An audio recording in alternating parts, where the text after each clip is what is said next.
Well, hi there, sports fans, and welcome to another exciting edition of Physics 12. This is lesson 4.6, and we're going to look at a couple of other ways of using the perpendicular distance of the force to the pivot point instead of using components of force. And so we'll go through one example in this lesson, and this is one of those examples that where it's a lot easier to use the perpendicular distances as opposed to the perpendicular components of forces. And you'll see how that works as we're going along through this example here. So this is a typical kind of example. This is, as you can see, we've got a door here, and we have two hinges on the door. And what we need to do is find the forces on both the hinges, and we'll call them FH. So we'll have FH1 and FH2. At first glance, this does look kind of complicated, but it's really not that complex. Once again, if you've got your diagram right and you understand your diagram, you have all your forces on there, it's really not as difficult as it first seems. So our first step then is, again, free body diagram, and then pick our pivot force. So let's get all the forces on here that we need.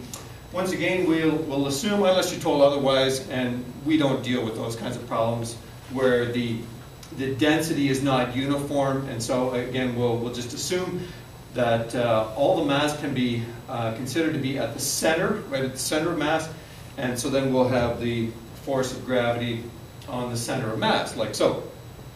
So there's our force of gravity on the center of mass, and then we have the two hinge forces. We have the hinge 1 and hinge 2, so we'll just call them FH1 and FH2, so the force on the hinges. So each of these hinges will actually have two components of force, and it's a little bit tricky to understand what direction they will be. If we just started this one here, then you can probably just think about it and think it through, that the y component has to be in the up direction, because it's the only other force that counteracts the force of gravity in the down direction on the door itself. So the y components of the hinges will have to be in the up direction. Now the x component on this one will actually be to your right as you're viewing this, and the other one will actually be to the left. And that's actually the only way that it does work out in terms of balancing the torques and balancing the forces. So if we're not correct with these, we'll actually get negative numbers, which means that they have to be in the other direction. But if you think it through, this is the only way that it actually works out with both balanced forces and balanced torques. All right, so the other things, we'll put some numbers on here as well. So we have the forces on hinge 1, hinge 2. We'll say that this distance is 1.3 meters and this distance is 2.3 meters, and that the hinges are 40 centimeters from the top and from the bottom of the door. So these distances will be 0.4 meters, this one here and this one here. So those are the distances that the hinges are from the top and from the bottom of the door. The other thing we should put on here is the direction of the clockwise torque is like so, and the direction of the counterclockwise torques are like so. And then, pick our pivot point, and that will be one of your unknowns. And in dealing with a problem like this, we'll make this hinge our pivot point here. So there's our pivot point. One other thing we need on here, we'll say the mass of the door is 13.0 kilograms. So there is step one, your free body diagram. It looks kind of busy, but again, if you go over each of the components, it does make a whole lot of sense. And if you think about it, it's really not that complicated. We just need to make sure that we have everything on there. So there's our free body diagram, all of our numbers, and we've got our pivot point, so then we can carry on to step 2, which is your balanced torque equation. And get in the habit of writing this down here. It may seem, like a waste of time, but really it's not. So just write down the sum of your counterclockwise torques is the sum of the clockwise torques. Or just simply write this down here. Your clockwise torques have to equal your, your counterclockwise torques have to equal your clockwise torques. So make sure you write that down, and generally speaking, like on provincial exams, well, yeah, you don't have them anymore, but on exams, usually 1 mark would be given for just writing that down, so that the person looking at it understands that you know what it is that you're doing. All right, so our counterclockwise torque is produced from the x component. Sorry. This would actually be, so this one here would be actually this would be your clockwise torque, sorry. So this would be your clockwise torque, and this one here would be your counterclockwise torque from the center of mass of the door. Okay, so there's your 2 torques. There's only 2 because this is our pivot point right here. So we only have 2 forces that producing a torque, and it would be this component of the hinge here and the force of gravity on the center of mass. So there you can put the numbers in there, and I think those should be pretty straightforward. This one may not be as much. So the distance from here to here is going to be 2.3 meters minus 0.4 and again minus 0.4. So this distance from here to here is 1.5 meters. All right, so that one may not be as obvious. The other number should be pretty straightforward. This perpendicular distance from here to here then would be half of this, so that's going to be 0.65 meters.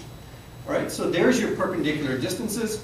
From here to here is 1.5 meters, and from here to here is 0.65 meters. So we have the correct numbers in our equation there, and we just solve for FH in the x direction, and we get 55.2 newtons. All right, so that's one part is solved with our balanced torque equation, and that would be this force right here. And now we can go to our balanced force equations and find out what our other unknowns are. So first of all, we want to know what if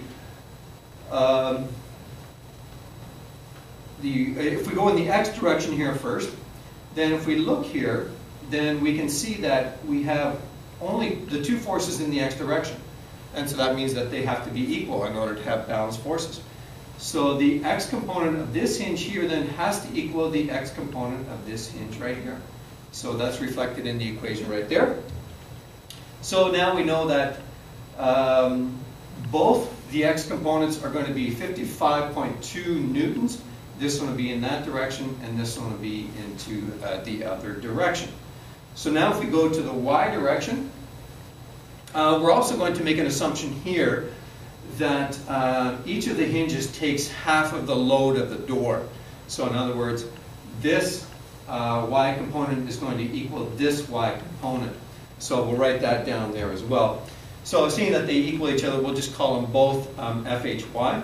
So this y component plus this y component has to equal the force of gravity on the center of mass.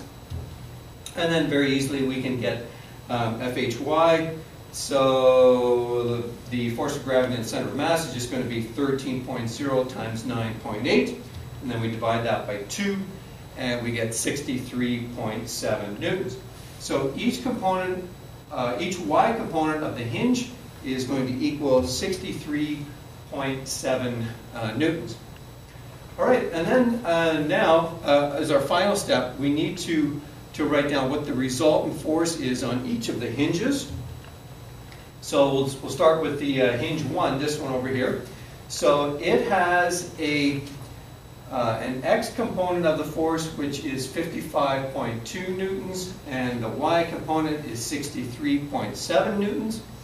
And so then we can easily use the Pythagorean theorem to get the magnitude of the resultant force and the angle theta here. So I've just done that already. We won't go through all of those calculations. I know you can do that. And so the force on hinge 1 then turns out to be 84.3 newtons at 49 degrees north of east. And so then the other hinge then will be 84.3 newtons at 49 degrees north of west. And so the resultant force on this hinge is in this direction here, and the resultant force on this hinge here is in that direction, like so. And each of them has the same magnitude and direction, or angle I should say, of the magnitude is 84.3 newtons, and the angle turned out to be 49 degrees.